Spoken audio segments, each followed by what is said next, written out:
What's up, guys? It's your favorite Pirate Pock, and with the Star Atlas DAO launching, the Automata team is pushing into the most rewarding parts of the high-risk zone, and we get to help pilot and navigate this Titan-sized ship. I ventured out into the high-risk zone in my data runner to gather intel and resources you can only find here, so hit that subscribe button and join me on this incredible journey. Somewhere in this video, the winners to the giveaway will be announced, so stay tuned to find out. And welcome to the exclusive insight into PIP-X, the very first proposal for the Star Atlas DAO that was put forth by the one and only Signal through the use of the most professional resources available at the time. And I look forward to following this player-initiated proposal through its history-making journey. So without wasting any more time, let's bring in today's special guest. Signal, how are you, my friend? Everyone watching, in your own words, please explain PIP-X and how empowering it was to release the first ever PIP through the Hologram News Network. Sure, awesome. Great question, brother. First off, thank you so much for having me. I'm glad to be here. One of the first things I would say is I'd remove the word empowering from being the first guy ever to just jump out there and be like, hey, here's my idea. Everybody chop it apart. If you're looking to submit PIPs and participate in government and be a part of this process, and you're looking for empowerment and validation, I would look elsewhere. It's pretty tough when you take your ideas and your thoughts and you put them out there, and people aren't going to go easy on you, man. Especially when you're first across the finish line doing something like this. So for PIP-X, really, I was theory crafting about it a couple of weeks before the announcement of the R4 transition happened. Once it happened, it felt a lot more compelling to get out there and try to produce something and really formalize some of these thoughts. And I wound up reaching out to Mike Wagner in Foundation Room and just asking if the team would be receptive to a deal with the DAO on something like this. In the past, when we were theory crafting about it, one of the things that was holding people up was the belief that, Automata might not be interested in doing that kind of deal. So the first thing was finding out that, we physically could. Once Michael responded not only that he'd be incredibly receptive to it, but also that he thought it was an awesome idea, I was like, wow, holy cow, man. I better get cooking. At that time, we felt like the DAO was going to be super soon, and it still is. We thought it was going to be within a week or two. So I immediately took that weekend, started getting to work, told a couple of people I was typing away at it, and I think I got asked by VB at one point, general chat, when PIP, and I said I got it, man. I could drop it, but I don't want to create scammy links in Discord. So either way, I gave it to Kriggs and support line so that they could drop it via approved methods. And the fun began, man. I got a lot of feedback really quick. And I want to make clear, I do not in any way assume that, PIP-X is a perfect document. Far from it. My entirety of my intention in dropping it to the community was for it to get ripped apart and for people to come up with different ideas, and for it to be revised into something that could actually be actioned. So we're getting to that stage now. I'm getting a good idea of what people like and don't like about it, what some of their ideas are. So that's pretty cool. You do make several valuable and valid points, showing a need for a proposal like PIP-X. Bots really could have been the savior for the market and for once benefited everyone. I wish that was the route that these people had chosen to take, because I'm sure that this helps the team on the path they choose to take handling bots moving forward. Yeah, so this is actually a really interesting kind of case study. I remember back in I was watching an episode of Game of Thrones, and they were going to be under siege. And so what's the very first thing that the guards did? They rounded up all the thieves and got rid of them, because the moment you're under siege, people go out, they try to steal all the food and hoard it and use it to create wealth. So what did we see when R4 shut down from a cheap and infinite supply? We saw speculators buy up all the supply nearly immediately so they could create a speculative buying frenzy among other purchasers. Prices shot up, botting shot up in EV so that people could generate even more R4. But the most interesting behavior out of all of this is these people didn't dump it on the market. They didn't buy all of this R4 so that they could then give it back to you at a very small increase in price and stabilize the markets. They bought it so that they could hoard it and continue this frenzy and this speculative pricing. And Wagner was talking about it recently on Metaverse Nomads, how surprised he was by all the hoarding that's happening in the R4 markets. So it's like these people who bought a ton of it, they're not your friends. And these people that are botting and generating tons of it, I would have thought maybe they would have been the saviors of the market because they would have just dumped all of this stuff. But they're speculating on it. They're holding it. They want prices to be this high or higher so they can slowly bleed out that supply over time and really take it to the common players that are participating in Score, later in Rec. It's odd. The people with the most R4 are not interested in giving it back to the market and stabilizing prices. I think the DAO could play a critical role there. And it's easy to see how a proposal like PIP-X may be needed to help out the common player. In the proposal, you present a specific number, 250 million Atlas, going to purchase Tier 4 and Tier 5 claim stakes. Do you see this affecting the Atlas market in a noticeable way? That brings to point one of the many reasons why the PIP is structured the way that it is. But let's get into that. First off, I would start with I'm fully prepared for this to be a skinnier document.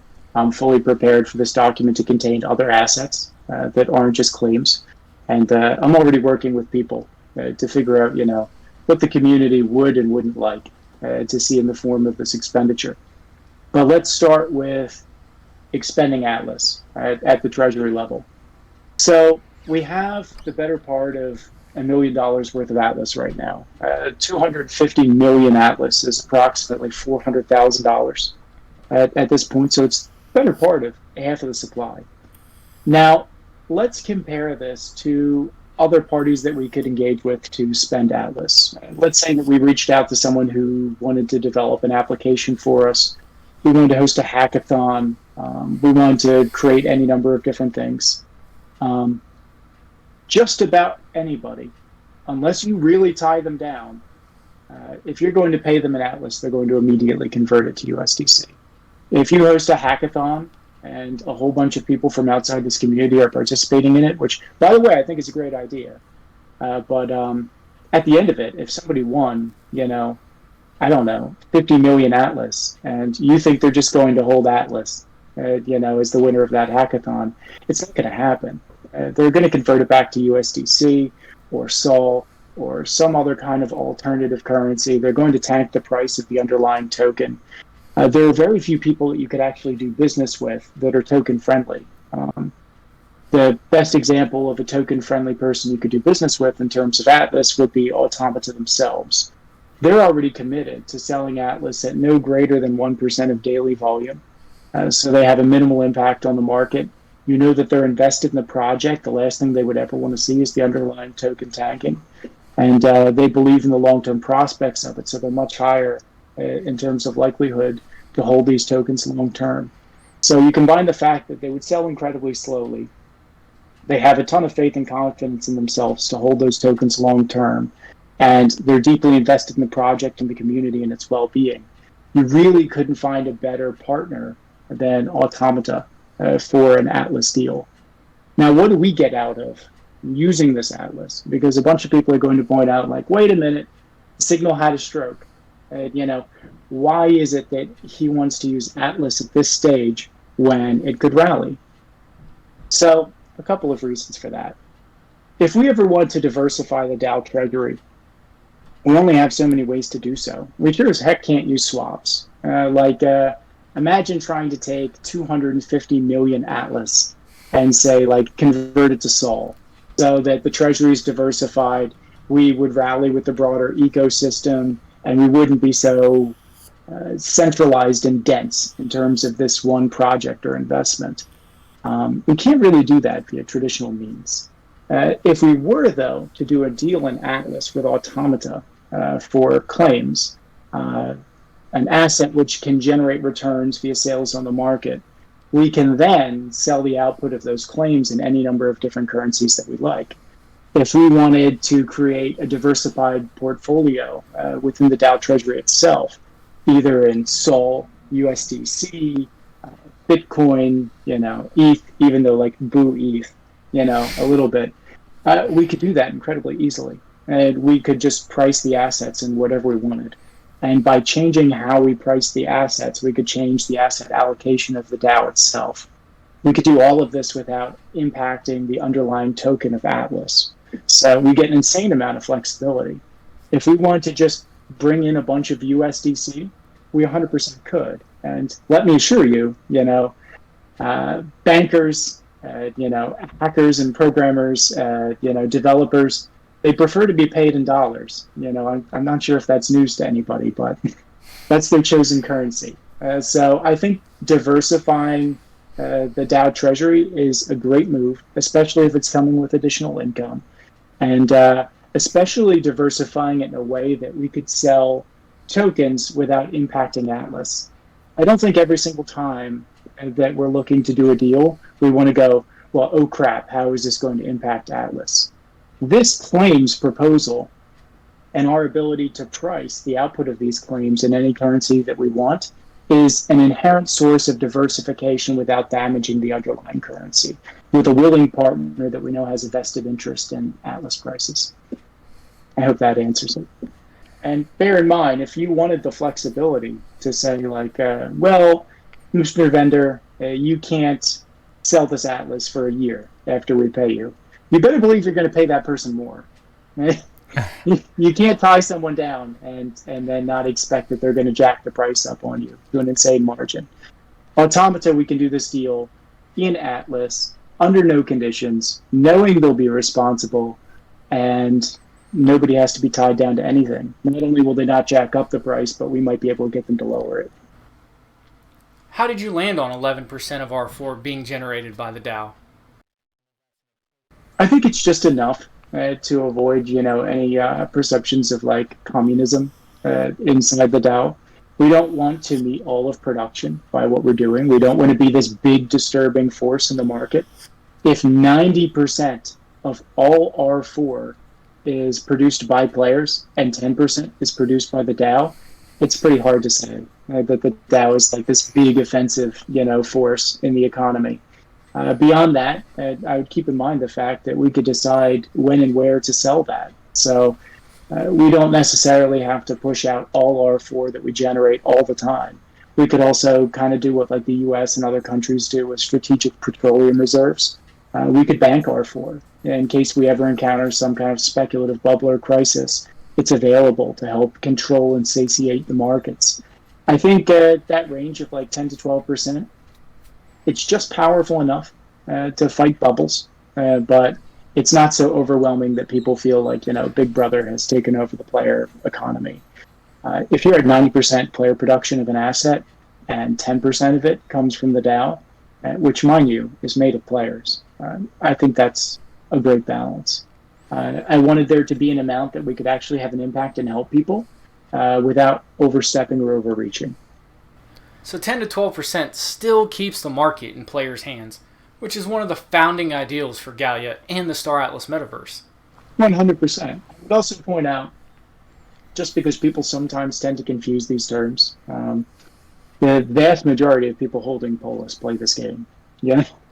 I'm a Polis holder, and, I've got, the better part of, I want to say, like 9 or 10 ships now, not counting like my really tiny ones. Then it would be like 20. Like I'm flying around in showroom. Like I'm going to be playing Sage. I'm going to be doing everything else. Like to act like the Polis DAO, which is made of all of the players in the community, isn't a player source. I think is a little silly. I don't think they need to be separated.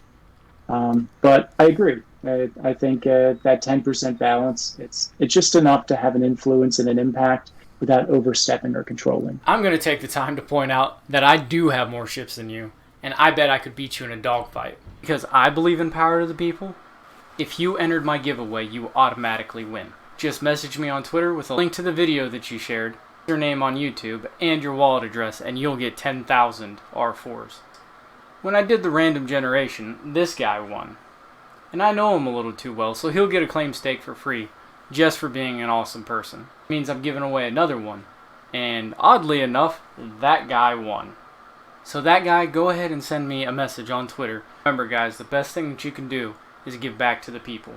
But do you still believe the numbers presented in the original draft are necessary? Awesome. Well, we could duel anytime, brother. Even when this was first released, and I released it saying I was looking for community feedback. I would point out some of the feedback I've gotten has been from people who haven't read it. Other people maybe half read it, then they gave some feedback.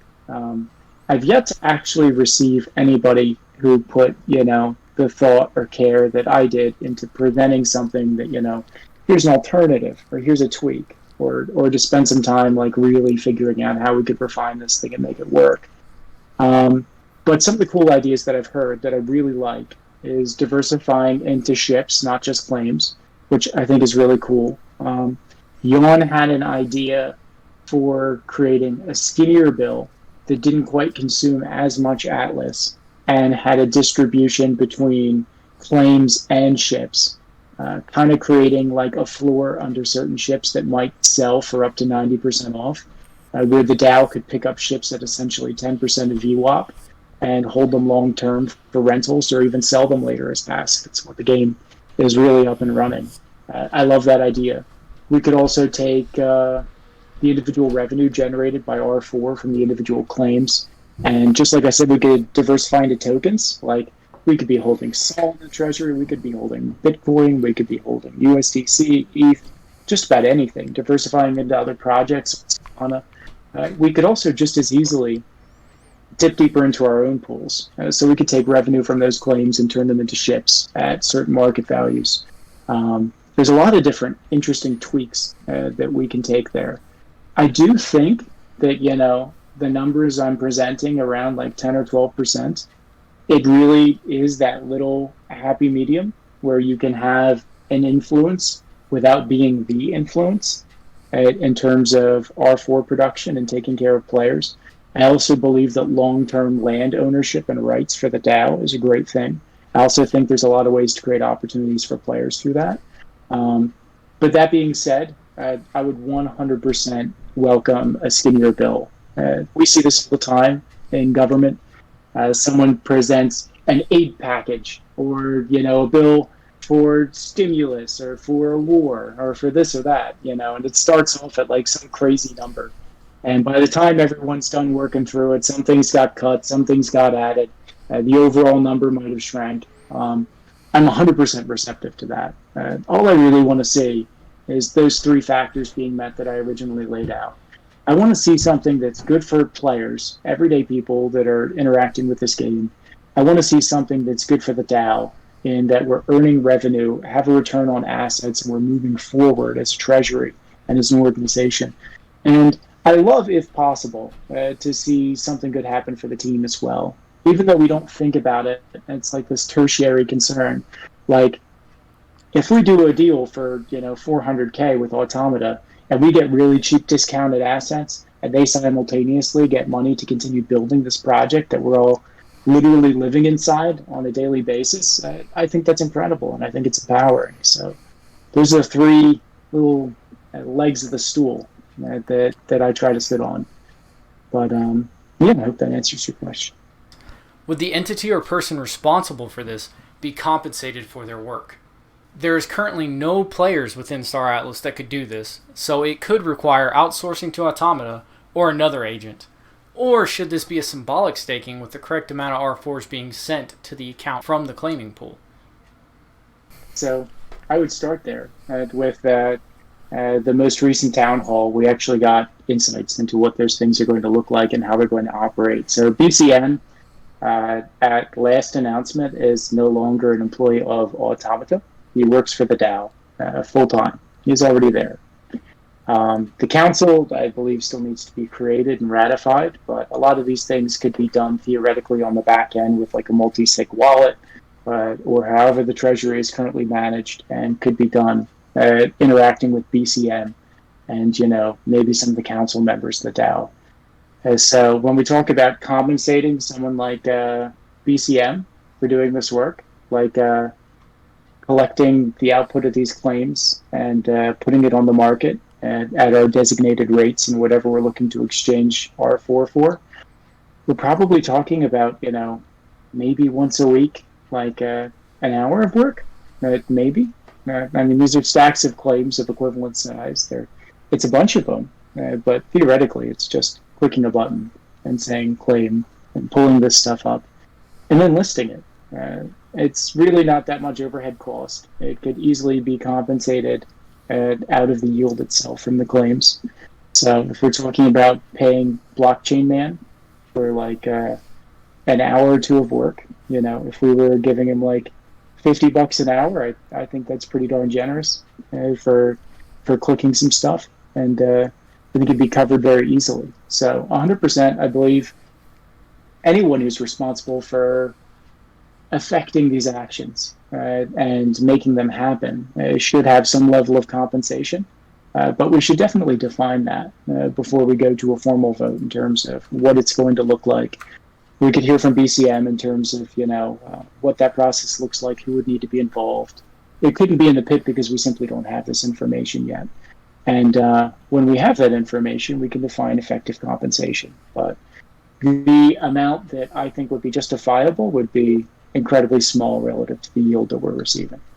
Someone to do something once a week and hiring someone full-time are totally different tasks. And we say that BCM is only going to be around for 6 months, but also I would point out, inside of 6 months, what do we expect to happen? Inside of 6 months, I think it's pretty safe that we should have the player profile system. Inside of 6 months, the council should probably be ratified. We should have the official DAO governance panel and the board of executives for it. We should have a lot of things set up inside of 6 months that make this pretty straightforward. Heck, by then we could even be moving in to like some of the early portions of Sage and talking about all the new things that we can do with these claims because we're moving on. I think 6 months is a lot of time in this project. I love that you're already trying to put BCM to work. PIP-X states that the sale of R4 should be done in a 50-50 split of USDC and Atlas. Why this split, besides it being a split that's always been present from Automata within the marketplace? Sure. I'd start with this as a default position, meaning we could change it to anything, and we could change it over time. All we have to do is raise up amendments to PIP-X at any given point, and it changes or tweaks, what's currently in action. So the 50-50 blend of USDC and Atlas is for two purposes. One, regular everyday vendors are going to prefer to do business in USDC. So we get to diversify into a more stable currency that isn't going to impact the underlying price of Atlas when we're dealing with outside vendors and parties.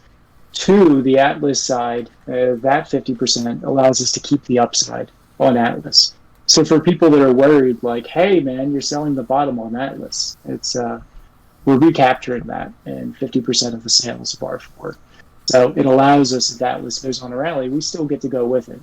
And if it doesn't, or if it muddles along or goes sideways for a little while, we've got hardcore USDC. We can do stuff with vendors. We don't have to worry about the token. We don't have to worry, did it tank today? Did it go up today? Is it a good time to do a deal? Is it a good time to host a hackathon or create an app? When you just have fixed dollars in USDC in a decent amount, it makes some of that decision making a lot easier. So I think it's a nice compromise. You get a currency which isn't going to be impacted when you use it, and you simultaneously get a currency that recaptures the upside of the Atlas that you spent. In your PIP, it is specified that R4s would be sold at 5% below median market value. Is there a chance that this would encourage whales to purchase the vast majority of this to sell at a higher price? And would this be a smart contract or done using another method? I guess what I'm asking is how could we avoid exploitation and manipulation of this near median price? Good question. It comes up a lot. So let's think about that for a minute. So I proposed selling R4 at 5% below the median rate on the market.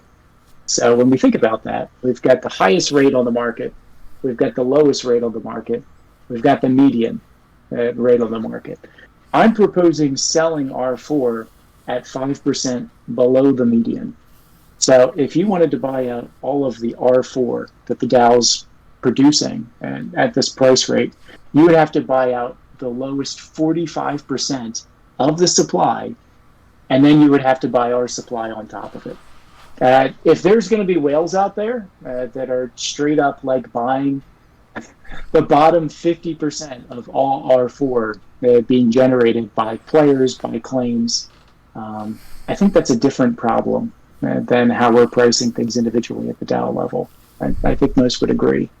So it's an important point of clarification. We're not going to be the cheapest seller. We don't want to undercut the cheapest seller.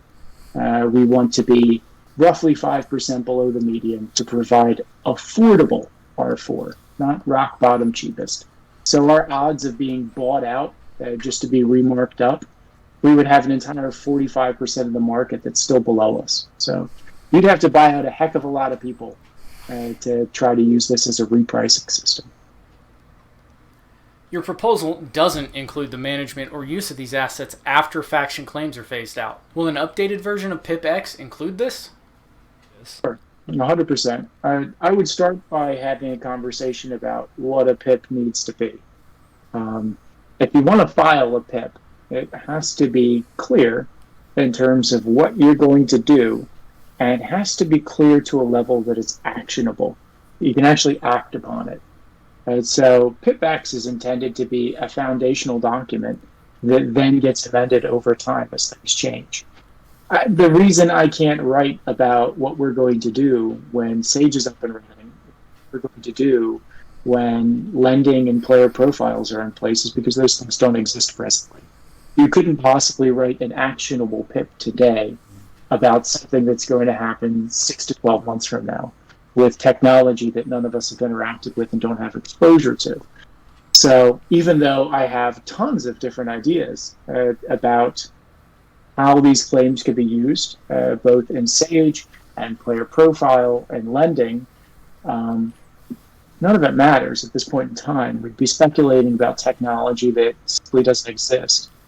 If I were to just randomly speculate on what we could maybe do with this PIP later, that portion of the scope wouldn't be actionable. Later smart contracts will be defined that make up Sage and make up player profile. And until they exist, I simply can't write it into any kind of actionable legislation. That being said, I have all kinds of cool ideas of things we could be doing later, ways we could be pushing this. So for starters, we could be lending out these claims later. I thought that, a cool idea might be a event like COPA that we had for the individual guilds that was meant to be each year. We could take the claims that exist, divide them between the 3 factions as lots, and then once a year hold some really cool event where all kinds of guilds and DACs and organizations come forward and they make public bids for managing those claims for the upcoming year. And then the DAO gets to vote on them. So you get big, cool, colorful presentations. DACs and individual factions manage to generate opportunities for themselves and their members. The DAO generates revenue in the process. It's a great event for the community. It draws everybody in. It gets a whole bunch of activity. And it simultaneously removes the need for the DAO to manage these claims at an individual level. You've got individual guild stacks and organizations divided equally between the 3 factions, bidding in fixed amounts to manage these assets for the upcoming year. And then after that, the DAO has its revenue upfront, one shot, and these individual guild stacks organizations then have the responsibility and the opportunity to manage those over the course of the upcoming year and see how well they can do with it. And then when they come around next year, maybe the bids are revised. Maybe they realize, holy cow, we can make a lot more money than we thought with these things. Let's create a higher bid. Or, wow, that was, really tough, trying to get use out of these. Let's create a lower one. But even then, they'd have to compete with others that are interested. So I think it's really good, both for all 3 factions, guilds, players, opportunities. This is really an opportunity to give back to the players. So we talk about DAO management and, Big Brother, in the form of the DAO. But the ultimate custodians and beneficiaries of these claims are going to be people actively participating in Sage, in Star Atlas, and in the broader ecosystem. So these could generate tons of opportunities for players, both at the DAC level, player level, new people being onboarded to manage these claims. Simultaneously, you could have DACs paying other DACs just for protection on the claims. Like, you can very easily get to a point where you're looking at this ladder of all the people that could benefit by managing these. And of course, even though I have all of these ideas and I love nothing more than theory crafting, it would be physically impossible for me to introduce a PIP right now today, the details of all those things, because Sage doesn't exist. Yeah, it's up here for us right now, and player profile doesn't exist. It's up here right now. And the moment those things become concrete, PIP-X can just be amended. It's as simple as saying, "Hey guys, it's over. Let's roll up an amendment. You know, we now have player profile. Here's how we're going to manage it."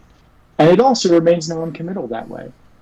I have cool theory crafting ideas about how we could manage these things down the road, but it creates the opportunity for a lively community debate for everyone to come together and decide what the best way to do this is.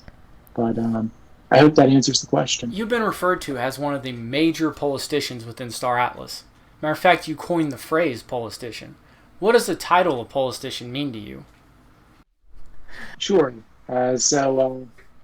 Polistician refers back to an interview I had with VB, which probably was the better part of like a year and a half ago now, when he was asking about what I wanted my role to be in Star Atlas. And I kind of made it clear that, you know, I think what I'm doing now is the role that I ultimately want to play. I'm talking with people, I'm helping them, I'm having an impact, I'm having an influence, theory crafting, figuring things out together, solving problems. I think by being a primary Polis investor, right, in Star Atlas, the biggest thing I was seeking wasn't to blow people up. You know, it wasn't to go pew pew and, you know, blow up your planet, you know, battle with people in deep space. I wanted to have a voice. I wanted to have an impact. I wanted to feel like I had an actual chance to help this project be successful, to help these people get to where they wanted to go. To me, being a politician, you know, is about so much more than you just hold some polis or you have a vote. It's about genuinely being in this thing and being in it for everybody. Being a white hat for the community and really trying to take us where we all want to be. Like I said, I don't think this is a zero-sum game. I really want to see us all get to the promised land of Star Atlas. I want to see the project be incredibly successful. And even though we're going to battle each other in deep space, the fact that, you know, someone like me and Bomber or St. Just or someone like SB, like, even get to a point, you know, where we're having these epic battles in Sage and stuff like that, that's a victory, man. I think being a politician or wanting to be a voice in this project is a responsibility. And I think if you really represent what's good and what's right and you want to see good things happen here, you either need a heck of a lot of polis or you better get out there and be active and make sure your voice is heard because you're important. I try to be both. You know, I've invested heavily in polis because I want to make sure that I have a voice and I can help. But I'm also, you know, probably the single most active person on Discord on any given day. I'm always there. I'm always helping. I don't care what faction you are. I don't care what guild you are. You make a funny joke, I'm going to laugh. And if you ask a question, I'm going to try to answer it. You know, if you're a new person, I'm going to guide you wherever it is you need to go. I think we really owe it to ourselves to think not just in terms of what an individual action or consequence or course is just worth to us personally, but where it takes the universe of Star Atlas, where it takes this community, and how it helps everyone get to where they need to go. So to me, being a politician is about being a voice. And if you really want to be a voice in this project, I really hope that, you know, you respect what the responsibility of that is. You're willing to do the work. You're willing to be out there. You're willing to be helping people build something. And it's not about polis, man. Everything that I've accomplished in Star Atlas, I didn't use one single ounce of PvP, right? Meaning I didn't have to blow up anybody's ship. I didn't have to cast a vote in the DAO. You know, if people listen to me or if people respect me, they just do it because I'm here, man. They do it because I'm here and because I care and because I help. And I really think that's the gold standard for all of us. That's what we should all seek to do. For me, My investment into Star Atlas is way more than the monetary value that I put in. My $4.38 X4 got me involved with a community that has helped me grow, begin to learn computer programming, how to be a content creator, a role that I'm still learning, got me involved in supporting amazing projects like Atlas Grace that help give power to the people. I've gotten so much more than the Atlas that I've gained from SCORE. The DAO to me gives a chance at this type of player empowerment without monetary influence being necessary. I can't afford the signal level of Polis. It gets more affordable by the day. I'm grateful for that because it gives me the chance to participate more heavily in the DAO. Can you please elaborate on the power to the people without the use of financial influence? Absolutely. I'm a big believer in, the power of just like one punch man, one Polis man. Like I said, nothing I've done to date here in this community involved a single Polis. It didn't involve a single PvP. It didn't involve me blowing up anybody's ship or doing anything else. It's just about being active and having a voice and helping people and seeing how you can impact the community and try to grow it and try to build something, move us all forward. I would give advice to pretty much anybody who's doing that right now or is a privileged voice. There's so many different ways you can have an impact and you can do things for good. I think this is an example right now of us conversing here. I could have done this interview on Hologram. I could have done it on Nomads. I could have done it practically anywhere. I saw you as a new content creator and what you're building, and I loved it and I want to support it. And as part of that, a recent initiative I've adopted is anytime I want to talk about anything critical, I'm going to pick new and growing content creators within the ecosystem to do it. I don't think people who already have tons and tons of views need tons more because I'm involved with something that they're producing. I think if I have something really critical to say, it's important that I say it to people that are growing right now today to see if I can help move them forward.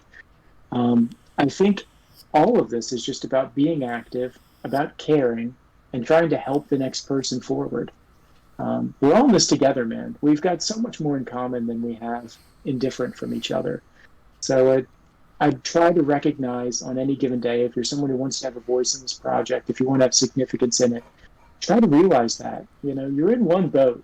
There's no way to sink any one of us right now today without poking a hole in the bottom of this thing. We're either all going to get across this river or we're all going to drown together. And we've got so much more in common than we have in different. I greatly appreciate you coming onto my small channel to give such valuable insight and information that's going to help my channel grow and allow me to provide valuable information to the community. You have a large presence within the community and you could have chosen any platform to get your message out. Would you also encourage other big names within the community to help lift up those who are putting in the effort to grow within the metaverse, regardless of their faction or their guild? 100%. I would advocate for any major leader of a guild or an organization to try to figure out, maybe you've got, people that are generating tons and tons of views for you, or you've got a big social media presence, diversifying the voices that you're invested in, making sure that you're lifting people up. A great example, of course, is the fact that AUP simultaneously has Metaverse Explorer, and it's got Furiosa. If Funcracker had something really critical to announce tomorrow in an interview for AFIA, I would hope that he would consider a really young, budding content creator like Furiosa, especially one of the first female content creators in the Star Atlas metaverse, and empowering her through using his own voice. Another big example of that was we did that Polis P2E program at Dark, which, by the way, is being copied by a bunch of other guilds, and I love it. This isn't a proprietary idea, the idea of encouraging people to be active, trying to help people build from nothing. That entire program was literally just paid for by my emissions, It's not some secret Big Brother war chest somewhere, It's just I love being active on Discord and talking with people, and I wanted to see more activity and more people out there. And simultaneously to generate an opportunity and a path for people coming in, like yourself, with your air bike, or your X4, and have the ability to build something just by being here and being passionate and caring. there's so many of us that just have so much, and I don't think we stop often enough to realize how lucky we are. And empowering the people that are trying to get to where we are now, I think, is not only an incredible thing to do, I think it's our responsibility as privileged people. So 100%. If you're in a position of power or privilege within Star Atlas, find a way to pass it on. Find a way to help. Find a way to mentor someone or see if you can build them up. Not everything has to be monetary. Sometimes it's just your voice and how you choose to use it, who you choose to lend it to, what outlets you endorse. I think we all need to look at that a lot more. It's too easy to be concerned with just, what's good for you, what's good for this community, what's good for this entire ecosystem, because what's good for that is good for you. Don't separate out the two and make it seem like they're unrelated topics. If Star Atlas succeeds and continues to expand and grow and we get a more and more diverse community, that helps everybody. I don't care who you are. All right. Okay, cool. And for the record, me and Pac, this isn't some guild-specific thing. Furiosa, if you're out there, if you're watching, 100%, line up an interview. We could talk about anything, anytime. I'd be really excited to support you. Is there anything regarding PIP-X that wasn't covered here that you'd like to tell viewers? It's not a perfect document. Just like everything else in Star Atlas, it needs your input, your care, your concern, your passion, your thoughts to not only make it possible, but to make it functional. I'm really excited to hear what people bring to bear, what ideas they come up with. I'm sure at some point this thing's going to be white-gloved into the DAO. We'll have an opportunity to actually present formal ideas for it that don't just slide away instantly in the endless river of Discord. So 100%, don't be a stranger. Read the thing. Talk to me about it at any given time. And let's actually make something that works together. Is there anything about the DAO or process moving forward, as it's been disclosed to us, that you would like to share your insights, thoughts, and opinions on? I'm really excited to see what PIP-1 looks like. Anybody who knows me knows that I'm active practically 24/7 in Discord. I will talk about anything that the team comes out with in Theorycraft on it forever. So I'm just excited to get to work. I hope this gave you some insight into PIP-X and how the PIP process through the DAO is a fluid and dynamic process, meant to get us to a better place than where we started. Any final words, Signal? I want to thank you so much for doing this, Pac. It was an absolute pleasure. I always have a fun coming on these things and talking with people and expressing my ideas and my thoughts. If everybody here enjoyed what they watched, please like and subscribe and push this budding content creator up to the moon. Thank you guys so much. I'm Signal, and have an incredible day. I can't say it much better than that. Pac out.